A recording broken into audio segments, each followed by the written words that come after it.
La gota de oro, historia del uroanálisis.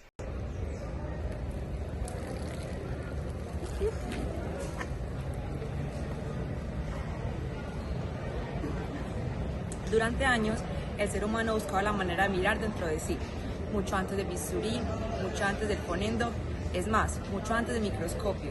Es una manera mucho más simple, solo con un vaso de orina. Se le llamó uroscopio. El nacimiento de una ciencia líquida. Hace unos 6000 años, los médicos sumerios y babilonios ya observaban el color y el olor de la orina, anotando sus cambios en tablillas de arcilla. Para ellos, cada tono era un mensaje divino, cada burbuja una señal de dioses. La orina turbia indica calor del cuerpo, la clara pureza del alma. En la India antigua, los textos sánscritos clasificaban 20 tipos distintos de orina. Los médicos sabían que algunas atraían hormigas, las dulces, asociadas con la enfermedad del azúcar. Era el primer reconocimiento de la diabetes mellitus, siglos antes de que existiera ese nombre. Grecia y Roma, la filosofía del cuerpo. En Grecia, la medicina se volvió filosofía. Hipócrates enseñó que el cuerpo estaba compuesto por 4 humores: sangre, flema, bilis amarilla y bilis negra. Se decía que la orina era su reflejo visible. Las burbujas que persisten sobre la orina anuncian enfermedad de los riñones. Galen, en Roma, perfeccionó esa visión. Dijo que la orina no provenía de los humores, sino que era filtrada por los riñones a partir de la sangre, una intuición asombrosamente cercana a la verdad. Así nació el concepto fisiológico del filtrado renal, una idea que, siglos después, se comprobaría en los laboratorios de biología molecular. La Edad Media y el dominio de la mátula. Con la caída del Imperio Romano, la medicina migró a Oriente.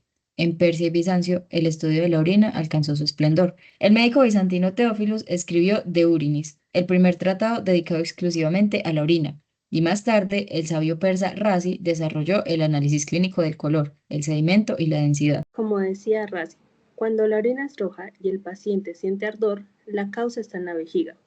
Si la sangre predece al chorro, el daño es de la uretra. Razi diferenciaba causas con una predicción que aún hoy asombra.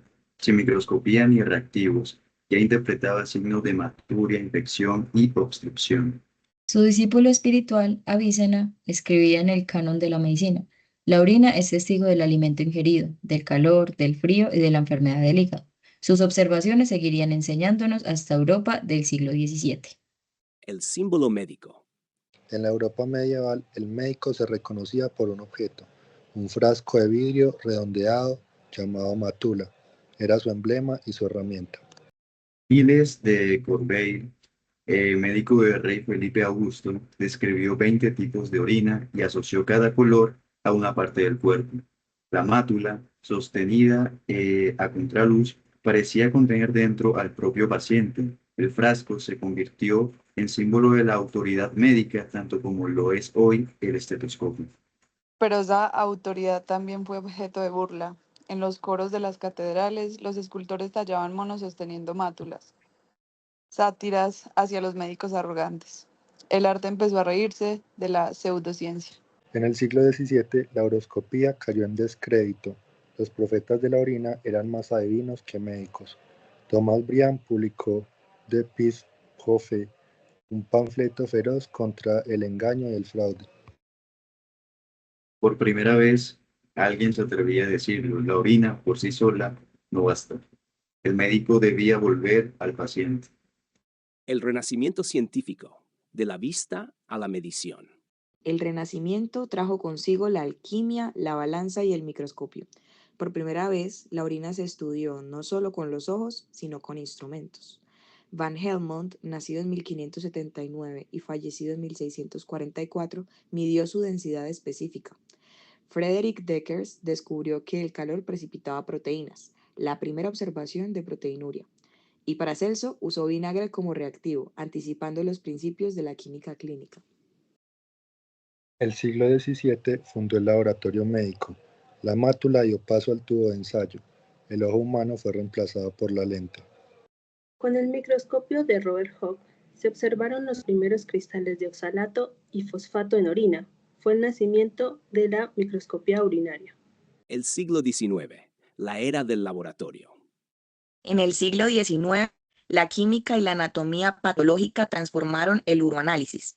Francois Royer y Eugène Villa introdujeron la microscopía clínica alrededor de 1830, y Hermann Levert, junto con Wilhelm Lamb, observaron por primera vez células cancerosas en la orina. Por primera vez, el análisis de la orina permitía diagnosticar tumores, glomerulonefritis, infecciones renales. La orina dejó de ser solo un signo externo, se volvió una extensión del tejido humano.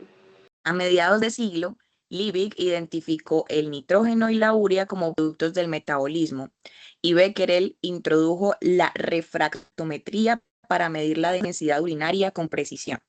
Estos avances establecieron los cimientos del laboratorio clínico moderno. El siglo XX, la citología y los biomarcadores. En 1945, George Papanicolaou y Victor Marcha publicaron su trabajo sobre citología urinaria. Por primera vez fue posible detectar células malignas mediante tinción directa de orina.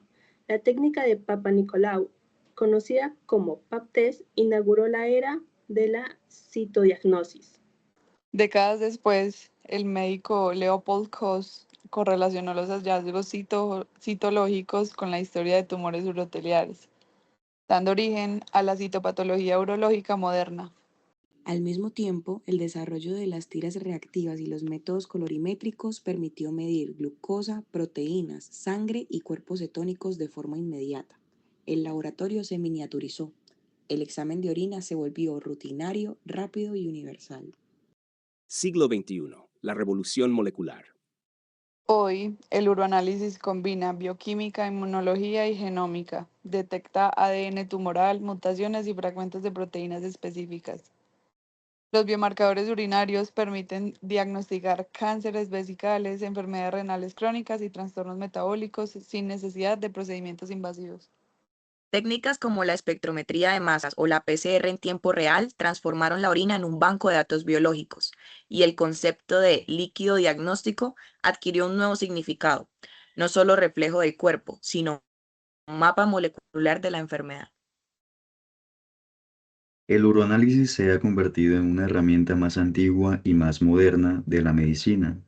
Desde la observación empírica hasta la biología del sistema, sigue siendo el espejo del organismo.